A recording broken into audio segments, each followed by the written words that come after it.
तो Scarlet Witch कितनी powerful being है ये आपको ऑलरेडी पता है। मार्वल एंड डीसी इन दोनों फ्रेंचाइजीज के बहुत कम कैरेक्टर्स ऐसे हैं जो इसके सामने टिक भी पाते हैं, लेकिन आज के इस वीडियो में हम 10 ऐसे कैरेक्टर्स की बात करने वाले हैं जो 100% वांडा को बीट कर देंगे। मैंने पहले भी एक ऐसा वीडियो निकाला था, लेकिन वहाँ पे मैंने कुछ कैरेक्टर्स को लेकर कहा था कि शायद ये वांडा को बीट कर सकते हैं, मतलब पॉसिबिलिटीज। लेकिन आज के इस वीडियो में हम पॉसिबिलिटीज वाले कैरेक्टर्स की तो बात ही नहीं करने वाले। आज के इस वीडियो में हम 10 ऐसे कैरेक्टर्स की बात करेंगे जो डेफिनेटली मतलब 100% वांडा को बीट कर देंगे।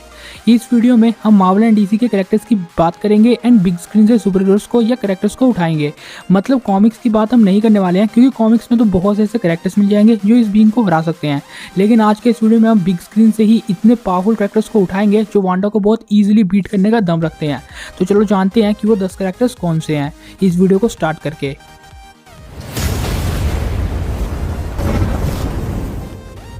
तो नंबर 11 पे है silver surfer. Herald of the Galactus यानी सिल्वर सर्फर आराम से वांडा को बीट करने का दम रखता है, क्योंकि उसकी एबिलिटी ही टॉप नॉच है। सिल्वर सर्फर की मेन एबिलिटी है कि वो टाइम ट्रेवल कर सकता है, स्पीड ऑफ लाइट से ट्रेवल कर सकता है एंड अपनी बॉडी में किसी भी चीज को एब्सॉर्ब कर सकता है। टेलीपैथिक पावर्स उसके पास है, हीलिंग फैक्टर है एंड क्रिएटिंग लाइफ की भी एबिलिटी है।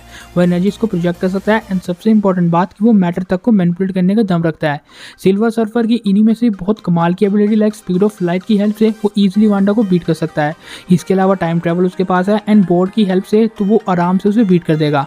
हाँ, ये बात में कोई डाउट नहीं है कि अगर वांडा उसके बोर्ड से उसे अलग कर दे तो सिल्वर सर्फर कहीं का नहीं रहेगा, लेकिन उसके बोर्ड से उसे अलग करना बच्चों का खेल नहीं है। उसकी स्पीड इतनी ज़्यादा है कि वांडा उसे कैच भी नहीं कर पाएगी, इसलिए सिल्वर सर्फर पहला कैरेक्टर है। Number 10 shorter. सर्टर यानी फायर डेनम हम सब लोगों को पता है कौन है। फायर मैनिपुलेशन की ऑसम एबिलिटी उसके पास है, ट्वाइलाइट स्वॉर्ड जैसी ऑसम स्वॉर्ड उसके पास है।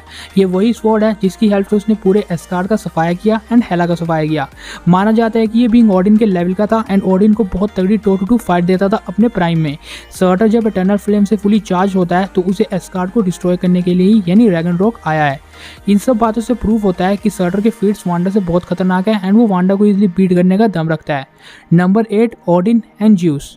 ओडिन एंड ज्यूस दोनों स्काई फादर लेवल कैरेक्टर है एंड ओडिन एक ऐसा बीइंग है जो टेलीपैथिक एंड टेलीकिनेसिस पावर्स को बहुत अच्छी तरह यूज कर पाता है। ऊपर से वही बीइंग था जिसके कारण म्योनिर को कोई भी लिफ्ट नहीं कर पाया था, क्योंकि उसकी अचेंटमेंट ही म्योनिर पे थी। ओडिन एक लौता ऐसा बीइंग है जो फिजिकली अटैक्स में भी माहिर है एंड मेंटली अटैक्स में भी माहिर है। वो टेलीपैथिक टेलीकिनेसिस भी बहुत अच्छी तरह जानता है एंड उसकी फिजिकली पावर्स एंड ड्यूरेबिलिटी भी बहुत कमाल की है। उसके पास गमनीर जैसा वेपन है जिसके हेल्प से वो एनर्जीज को मैनिपुलेट कर सकता है एंड ओडिन फोर्स जनरेट कर सकता है। ओडिन फोर्स ओडिन की वो पावरफुल फोर्स जिसमें उसकी एंड एस्गार्ड के पिछले जितने राजा होती उन सब की पावर्स होगी। इस फोर्स की हेल्प से उसने प्राइम सर्टर को बीट किया है अपने प्राइम में एंड यही बात प्रूफ करने को काफी है कि वो वांडा को भी बीट करने का पूरा दम रखता है। और ऊपर से अगर हम ज्यूस की बात करते हैं तो यहाँ पे मैं इस ज्यूस की बात नहीं कर रहा, बल्कि डीसी के ज्यूस की बात कर रहा हूँ। मतलब कॉमिक्स में तो मार्वल का ज्यूस भी बहुत खतरनाक है एंड ऑडियंस से टू फाइट ले चुका है एंड इनकी फाइट से यूनिवर्सेस तक शेक हो चुके हैं एंड यही बातें प्रूव करने को काफी है कि ज्यूस का पावर लेवल एकदम ऑडियन के जितना है एंड ये एक तरह से एक ही गॉड है बट डिफरेंट माइथोलॉजी से। इसीलिए मेरे अकॉर्डिंग ज्यूस एंड ऑडिन भी वांडा को बीट कर सकते हैं। Number 8 celestial star Lord. तो वैसे तो पीटर क्विल सपने में भी वांडा को बीट नहीं कर सकता, लेकिन अपनी सेलेस्टियल फॉर्म में आके ये बंदा अनस्टॉपेबल हो जाता है। इस वक्त ये मैटर को मैनिपुलेट कर सकता है प्लैनेटरी लेवल तक, स्पीड ऑफ लाइट से ट्रैवल कर सकता है एंड इमॉर्टलिटी का फैक्टर इसमें आ जाता है। एक बात तो मानने वाली है कि पूरी तरह इमॉर्टल बन सकता था अगर ये ईगो के साथ डील कर लेता तो, लेकिन इसने ऐसा नहीं किया। लेकिन इसके बावजूद वांडा इसके ऊपर खरोंच भी नहीं दे पाएगी, क्योंकि ये एक सेलेस्टियल का बेटा है एंड सेलेस्टियल पावर होने की वजह से ये वांडा को बीट कर सकता है। हालांकि अगर हम ईगो द लिविंग प्लैनेट की बात करें तो वो भी वांडा को बीट कर सकता है, तो उसे भी हम यहीं पे ऐड कर लेते हैं। Number 7 Jean Grey. Jean Grey एक बहुत ओवरपावर्ड कैरेक्टर है, क्योंकि वो टेलीपैथिक एंड टेलीकिनेसिस के मामले में overpowered characters like magneto and professor x को भी बीट कर चुकी है। जिन लोगों को ऐसा लगता है कि वांडा ने भी प्रोफेसर एक्स को बीट किया है, बट तभी जीन ग्रे का पावर लेवल उससे काफ़ी ज़्यादा है, क्योंकि जीन ग्रे के पास फीनिक्स फोर्स का एक्सेस है। फीनिक्स फोर्स एक ऐसी आइडेंटिटी है जो इस यूनिवर्स में बहुत पुरानी है एंड वांडा से तो बहुत पुरानी है एंड इसीलिए जब वांडा का एक्सिस्टेंस ही नहीं था तब से फीनिक्स फोर्स एक्सेस करते हुए आ रही है एंड इसके साथ बॉन्ड होने के बाद जीन ग्रे के पास पावर आ जाती है इमॉर्टलिटी की, मतलब फिर से मारा ही नहीं जा सकता। ये मैटर को भी मैनिपुलेट कर सकती है एंड क्विकसिल्वर को भी इसने बहुत इजीली डिटेक्ट कर लिया था एंड यही सब एबिलिटी काफी है कि जीन ग्रे बहुत ज्यादा ओवरपावर्ड है वांडा के मुकाबले में एंड वांडा को इजीली बीट करने का दम रखती है। Number 6 ghost rider. Ghost rider Marvel का सबसे कूलेस्ट कैरेक्टर में से एक तो है ही है, लेकिन इसके साथ साथ इसका पावर लेवल भी बहुत ज़्यादा है, क्योंकि जब ये ज़ाराथोस कंट्रोल घोस्ट राइडर बनता है तो इसकी सारी पावर्स डिफरेंट लेवल पे पहुंच जाती है। इस टाइम भी अपने साइज को इंक्रीज कर सकता है, अपने मल्टीपल क्लोन्स जनरेट कर सकता है। माना जाता है कि घोस्ट राइडर के ये सब मल्टीपल क्लोन्स उसी के जितने पावरफुल होते हैं। मतलब आप खुद सोचो कि कितने घोस्ट राइडर टूटेंगे वांडा के ऊपर से इसके पास इमॉर्टलिटी का फैक्टर है, मतलब घोस्ट राइडर इमॉर्टल्स होते हैं एंड इन्हें मारना इम्पॉसिबल है, मतलब मारा ही नहीं जा सकता, तो वांडा क्या ही खत्म करेगी इसे। इसके पास पेनिस टेयर की एबिलिटी है एंड कॉमिक्स में अवेंजर्स को ये बहुत बार बीट भी कर चुका है, वो भी इजीली। एक बार इसने मल्टीवर्सल लेवल कैरेक्टर लूसीफर को भी बीट किया है। नहीं, ये डीसी का लूसीफर नहीं, मार्वल का लूसीफर है, तो इसीलिए घोस्ट राइडर आराम से वांडा को बीट करने का दम रखता है। नंबर 5, एविल डॉक्टर स्ट्रेंज या स्ट्रेंज सुप्रीम। हमें पता है कि एविल डॉक्टर स्ट्रेंज जो हमने व्हाट इफ में देखा, उसका पावर लेवल कितना ज़्यादा था। उसने इतने बड़े गैलेक्सी डिस्ट्रॉय करने वाले अटैक को टॉफी की तरह निगल लिया था and 99% power guardians of the multiverse की वो अकेला होल्ड करता था। उसने डिफरेंट क्रिएचर्स को एब्जॉर्ब किया है, जिसमें शोमा क्रोज जैसे क्रिएचर्स भी हम नोटिस कर सकते हैं। ऊपर से उसके पास 300 सालों का एक्सपीरियंस है, क्योंकि इतने सालों तक ही उसने बुक्स को डिफरेंट स्टडी किया है एंड डिफरेंट तरीके से टाइम को रिवर्स करने की कोशिश की है। तो यानी कि डॉक्टर स्ट्रेंज का ये वर्जन लिटरली नेक्स्ट लेवल पे है एंड गैलेक्सी डिस्ट्रॉय करने वाले अटैक को इतने ईजिली निगलने वाला बंदा आराम से वांडा को भी निगल सकता है। नंबर 4, अल्ट्राविजन। अल्ट्राविजन ऐसा करैक्टर जब वो अल्ट्रॉन विजन के साथ बॉन्ड बना लेता एंड एक नया करैक्टर हमारे सामने आता, वो है अल्ट्राविजन।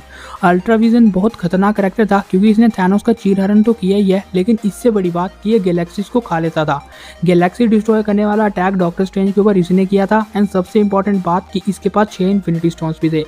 माना जाता है कि ये मल्टीवर्स के बैरियर्स तक को टच कर पाया था एंड इतनी ओवरपावर्ड करैक्टर को रोकना नियरली इम्पॉसिबल था। इसीलिए अल्ट्राविजन वो करैक्टर है जो वांडा को बहुत ईजिली डिफीट करने का दम रखता है। Number 3, doctor Manhattan. Doctor Manhattan, अब इस बंदे के बारे में हम लोग जानते ही है कि ये कितना खतरनाक है। डीसी का ये करैक्टर इतना ओवरपावर्ड है कि इसके आगे कोई भी बिंग टिक ही नहीं सकता। मैं इसकी पावर्स एंड एबिलिटीज बताने नहीं बैठूंगा, क्योंकि उससे वीडियो की लेंथ बहुत लंबी हो जाएगी। इस करैक्टर की मेन पावर ये है कि ये जो भी सोचता है वो हो जाता है। ये सोचेगा वांडा उड़ जाए, वांडा उड़ भी जाएगी। इसलिए डॉक्टर मैनहट्टन के जस्ट सोचने से वांडा का काम तमाम हो सकता है एंड इतना ओवरपावर्ड करैक्टर ये है, इसलिए वांडा के इसके सामने तो कोई भी चांस नहीं बनने वाले हैं। Number 2, all MCU powerful identities. हमें पता है कि मार्वल सिनेमैटिक यूनिवर्स में बहुत सी पावरफुल आइडेंटिटीज आ चुकी है एंड वो सब आराम से स्कारलेट विच को बीट भी कर सकती हैं, लेकिन उन सब के ऊपर वीडियो बनाता तो वही 10 लिस्ट में आती एंड बाकी जो कैरेक्टर्स के मैंने नाम लिए वो नहीं आते। इसीलिए इनको मैंने एक ही टाइम पे या एक ही पोजीशन पे रैंक कर दिया, तो जान लो कि वो MCU की पावरफुल आइडेंटिटीज हैं जो वांडा को बहुत ईजिली बीट कर सकती है।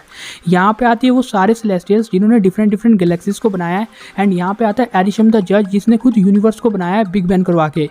यहाँ पे आता है इटर्निटी जो कि टाइम गॉड है मार्वल का, एंड यहाँ पे आता है लिविंग ट्रिब्यूनल जो कि मल्टीवर्सल लॉ है, और इसके साथ यहाँ पे डोरमामू आता है। डोरमामू की बात करते हैं तो वो डार्क डायमेंशन में लिमिटलेस पावर होल्ड करता है, तो उसे वहाँ पे हराना नियरली इम्पॉसिबल है, इसलिए वांडा डोरमामू को भी बीट नहीं कर पाएगी। तो ये सब वो कैरेक्टर्स हैं जो वांडा से टेक्निकली बहुत पावरफुल है एंड उसे आराम से बीट कर सकते हैं। हालांकि इन सब कैरेक्टर्स की हमें थोड़ी बहुत झलकी देखने को मिली है, लेकिन तब भी ये सब कैरेक्टर्स इतना पोटेंशियल होल्ड करते हैं कि वांडा को इजिली बीट करने का दम रखे। हालांकि वोंग की बात सही है कि वांडा कोसमोस में राज करने के लिए बनी है, लेकिन ये सब कैरेक्टर्स वांडा से तब भी बहुत ओवरपावर्ड रहेंगे, हालांकि अभी के MCU के बेसिस में। तो अब हम फाइनली नंबर 1 की बात करते हैं। मैं आपको बता दूं कि नंबर 1 पे वो कैरेक्टर है जो वांडा को मतलब आराम से ही एकदम बच्चों की तरह ट्रीट करके बीट कर देगा। लेकिन उससे पहले मैं उन कैरेक्टर्स के नाम लेना चाहूँगा जो वांडा को टू टू टू फाइट दे सकते हैं, बट बैटल के रिजल्ट कुछ भी आ सकते हैं ये किसी के भी फेवर में, लाइक थॉर, सुपरमैन या इवन कैंग भी, क्योंकि हमें नहीं पता कि कैंग का कौन सा वेरिएंट वांडा से लड़ने आएगा एंड इसके इतने ज़्यादा वेरिएंट्स दिखे हैं कि ये बैटल कॉम्प्लिकेटेड हो सकता है, इसलिए मैंने कैंग द कनकरर को यहाँ पे ऐड नहीं किया है, तो नंबर 1 पे वो नहीं है। हाँ, ऊपर से मैं ही हू रिमेन्स को भी ऐड नहीं करने वाला हूँ, क्योंकि भले ही वो भी कैंग का एक वेरिएंट हो एंड अपनी नोटबुक में लिख के कुछ भी या किसी को भी मार देता हो, लेकिन इसके बावजूद अगर वो फाइट में वांडा के सामने आए तो वांडा उसका क्या हाल करेगी आपको पता है, क्योंकि सिल्वी जैसे कैरेक्टर ने ही उसे मार दिया था। लेकिन इसके अतिरिक्त अगर हम अपने फेवरेट कैरेक्टर्स की बात करें लाइक थॉर, डॉक्टर स्ट्रेंज या सुपरमैन, तो ये सब ऐसे कैरेक्टर्स हैं जो वांडा को फाइट तो दे सकते हैं, लेकिन रिजल्ट कुछ भी आ सकता है। इसीलिए वीडियो के शुरू में मैंने कहा था कि मैंने बस उन्हीं कैरेक्टर्स की यहाँ पे बात करनी है जो कि 100% वांडा को बीट कर देंगे, इसीलिए ये सब कैरेक्टर आपको लिस्ट में नहीं देखने वाले हैं। तो अब हम फाइनली नंबर 1 की बात करते हैं। नंबर 1 पे है डीसी का लूसीफर मॉर्निंग स्टार। अब इस कैरेक्टर का तो ओरिजिन ही काफी है कि ये वांडा से इतना ओवरपावर्ड क्यों है। तो द प्रेजेंस, जिसे डीसी यूनिवर्स का सबसे बड़ा गॉड माना जाता है एंड क्रिएटर माना जाता है, मतलब सारे डीसी यूनिवर्स का निर्माण द प्रेजेंस ने किया है। तो प्रेजेंस ने मल्टीवर्स को क्रिएट करना था, तो इसीलिए इसने 2 आइडेंटिटीज को क्रिएट किया। उनमें से एक था गैब्रियल एंड एक था लूसीफर मॉर्निंग स्टार, हाँ अपना वाला। तो अब गैब्रियल के पास एबिलिटी होती है कि वो एनर्जी को मैनिपुलेट कर सकता है एंड एनर्जी फॉर्म में डिफरेंट तरह से वो एनर्जी को रिलीज करता है। इसीलिए लूसीफर उस एनर्जी का यूज करता है मल्टीवर्स को क्रिएट करने के लिए। एक तरह से गैब्रियल एनर्जी को रिलीज करता है एंड लूसीफर उस एनर्जी का यूज करता है डिफरेंट मल्टीवर्सेस को क्रिएट करने के लिए। एंड यही है अपना लूसीफर मॉर्निंग स्टार, जिसने ही मल्टीवर्स का कॉन्सेप्ट शुरू किया है। मतलब हाँ, प्रेजेंस की पावर होना एंड मल्टीवर्स खुद बनाना, खुद ही सोच सकते हो यार कि ये बीइंग कितना पावरफुल हुआ। इसलिए लूसीफर मॉर्निंग स्टार बहुत ही इजीली वांडा को इरेज कर सकता है। और हाँ, अगर वांडा समझ रही है व्हाट लूसीफर बोल के उसे इरेज कर देगी और बोलेगी व्हाट लूसीफर, तो ऐसा ना हो कि व्हाट लूसीफर बोलते टाइम वो खुद ही रियलिटी से इरेज हो जाए। तो हाँ, ये 10 कैरेक्टर्स ऐसे हैं जो आराम से वांडा को बीट करने का दम रखते हैं। बाकी इस वीडियो को यहीं पे क्लोज करते हैं। आप लोग अपना पर्सनल ओपिनियन कमेंट में जरूर शेयर करके जाना एंड इन सब कैरेक्टर्स में से फेवरेट कौन है वो भी कमेंट में जरूर बता देना। हालांकि मैंने कोशिश की है कि मैं शायद सब कैरेक्टर्स को इंक्लूड कर पाऊँ, लेकिन अगर बिग स्क्रीन का मार्वल या डीसी का कोई बहुत ओवरपावर कैरेक्टर मुझसे मिस हो गया है तो उसके लिए पहले सॉरी मांग लेता हूँ एंड मुझे कमेंट में जरूर याद दिला देना कि अगर मुझसे कोई कैरेक्टर मिस हो गया है तो। बाकी हमेशा की तरह अगर आपको वीडियो पसंद आया होगा तो वीडियो को लाइक एंड शेयर जरूर कर देना। चैनल को सब्सक्राइब करके बगल वाले बेल आइकन को जरूर ऑन कर देना। Thanks for watching.